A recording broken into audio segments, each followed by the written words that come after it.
comme un ingénieur aéronautique veut s'assurer qu'une nouvelle aile qui vient de désigner fonctionne aussi bien à 40 000 pieds d'altitude que quand on l'a testé dans les tunnels de vent, les différents régulateurs de santé, les compagnies pharmaceutiques, aujourd'hui veulent savoir si leur médicament agit aussi bien dans la vraie vie que dans les études randomisées qui ont été évidemment très bien monitorisées.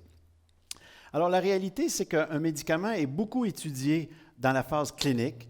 Ça coûte très cher, il y a peu de patients et la Santé Canada, la FDA vont approuver le médicament. Et à partir de ce moment-là, le médicament va être utilisé le mieux possible par les docteurs. Souvent, va être utilisé en fonction des évidences, mais occasionnellement, va être utilisé ce qu'on appelle off-label, hors indication. Et là, il n'y a pas d'évidence. Et de façon beaucoup plus importante, et je pense que la majorité des médecins le comprennent très bien, souvent on utilise les médicaments dans des populations qui n'ont pas été étudiées dans les études randomisées. Je donne l'exemple des patients âgés, des différentes ethnies, des patients qui ont beaucoup plus de comorbidités que dans les études randomisées, des patients qui prennent beaucoup plus de médicaments que dans les études randomisées. Et finalement, la compliance n'a rien à voir avec les études randomisées dans la vraie vie. Les patients prennent des pilules le mieux qu'ils peuvent, et ça, évidemment, on le sait très bien. Alors, on a une place importante aujourd'hui pour les données de la vraie vie. On sait aujourd'hui que les données de la vraie vie vont améliorer notre compréhension de l'efficacité et de la sécurité des médicaments une fois qu'ils sont sur le marché. Le père des études de randomisées à double insu, Dr. Hill, a mentionné il y a quelques années, au mieux, une étude randomisée contrôlée va démontrer qu'un médicament est très efficace dans des situations bien précises. Mais le même résultat n'est pas garanti dans la population générale. Donc, lui-même voyait l'utilité des données de la vraie vie. Alors, c'est quoi la différence entre une étude randomisée à double insu et les données de la vraie vie? Le point majeur, c'est sur la première ligne, les objectifs. Est-ce que ça fonctionne dans des situations idéales? Ça, c'est une étude randomisée à double insu. Alors que les données de la vraie vie, est-ce que ça fonctionne dans des situations usuelles? Ça veut dire le patient dans le quartier, patient de 85 ans, le patient de 85 ans diabétique hypertendu qui prend 12 médicaments. Le type d'études varie, c'est des études cliniques. Ici, c'est la vraie vie, la pratique clinique courante. Le but, c'est de faire approuver le médicament dans les études randomisées. Dans la vraie vie, c'est voir la performance du médicament dans la vraie vie dans les mains des médecins qui le prescrivent le mieux qu'ils peuvent. L'intervention est souvent un régime fixe dans les études randomisées, alors que c'est un régime flexible. Les médecins vont ajuster les doses. Souvent, ils vont donner des doses inférieures à ce qui a été prouvé dans les études. Comparateur est un placebo dans les études randomisées, alors que c'est le traitement usuel dans le suivi des études de vraie vie. Les sujets, ça c'est un autre point majeur, sont hautement sélectionnés dans une étude randomisée, alors qu'ils sont tout à fait hétérogènes. C'est tout le monde. On peut donner des médicaments à des patients de 90 ans alors qu'ils n'ont jamais été étudiés dans une étude randomisée. La compliance est excellente de ce côté-ci et elle est variable dans les données de la vraie vie. Et finalement, les points d'aboutissement sont très précis dans une étude randomisée, le LDL, le sucre, le cholestérol, alors que dans la vraie vie, on regarde la performance du médicament au point de vue hospitalisation, au point de vue infarctus, au point de vue coût d'hospitalisation. On peut vérifier ce qu'on veut. Alors, les études randomisées, dans le passé, on était sûr de notre coût. Aujourd'hui, on réalise qu'on n'est pas si sûr, que les résultats ne sont pas si prévisibles que ça une fois qu'on frappe la population générale. Il y a quelques années, on a eu droit à une horreur au point de vue du monde pharmaceutique. On a quelqu'un à la FDA qui a mentionné qu'un médicament qui a été livré sur le marché par des études randomisées était responsable en mortalité d'un équivalent de 900 avions qui tombent du ciel. 900 avions qui tombent du ciel. Ce médicament, c'était le Vioxx. Et depuis ce temps-là, on vit un moment de terreur où on a peur. On a très peur que le ciel nous tombe. On a peur qu'un autre des médicaments qui a été approuvé tombe du ciel et tombe des faveurs parce qu'il y a des effets secondaires qui étaient méconnus. Alors, depuis ce temps-là, on a une chasse aux sorcières. Chaque nouveau médicament est une sorcière, un potentiel de sorcière, et on doit l'exorciser, on doit trouver si elle est bonne ou elle est mauvaise. Alors, on doit s'aider par les études randomisées, mais on doit s'aider aussi par les études de vraie vie. Alors, ça, c'est un bel exemple. Après le retrait du Vioxx, on pensait que le célécoxib, un autre inhibiteur COX-2, allait être banni.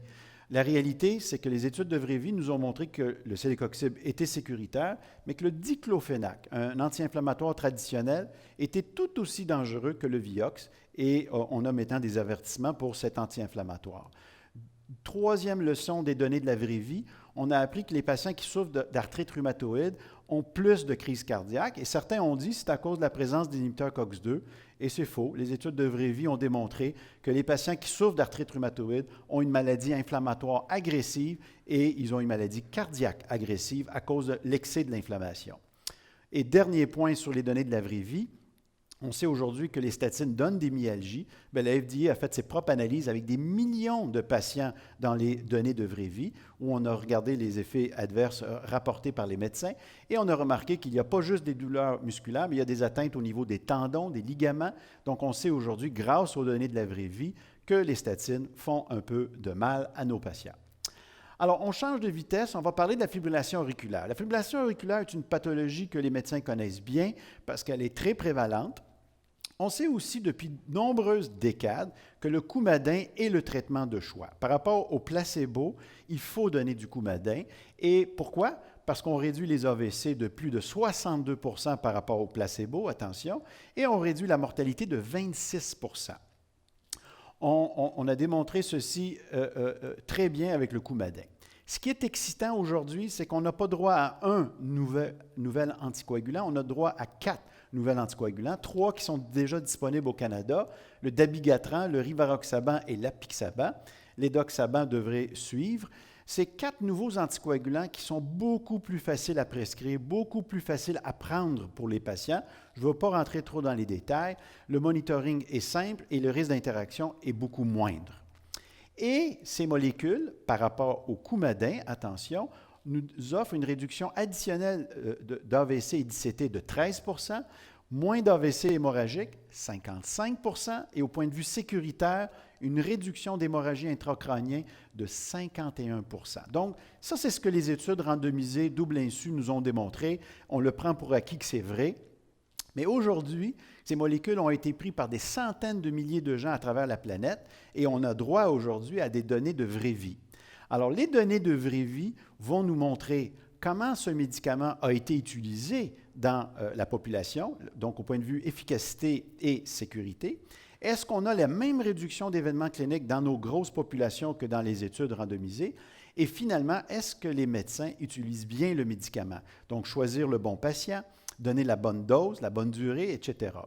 Une des premières leçons qu'on a apprises des études de la vraie vie, c'est qu'en Nouvelle-Zélande, les médecins étaient tellement excités par l'utilisation de ces agents qu'ils ne faisaient pas attention à la créatinine et l'ont donné à des patients qui avaient des mauvaises fonctions rénales et on a appris qu'ils ont trop saigné et on a réajusté le tir. Donc, immédiatement après le lancement, ça ne faisait pas 6 mois qu'on a eu droit à ces données-là.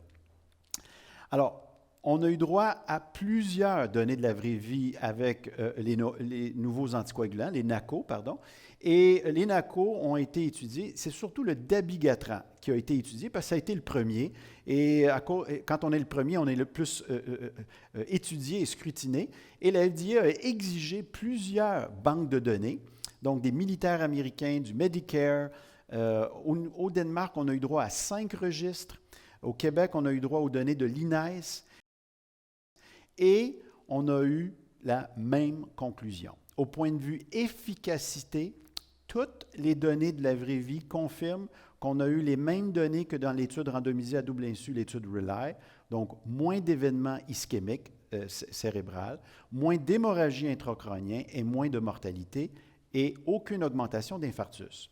Au point de vue sécurité, on a démontré la même chose que dans l'étude randomisée, donc pas d'excès de saignement. Donc aujourd'hui, on doit être rassasié, on doit être heureux.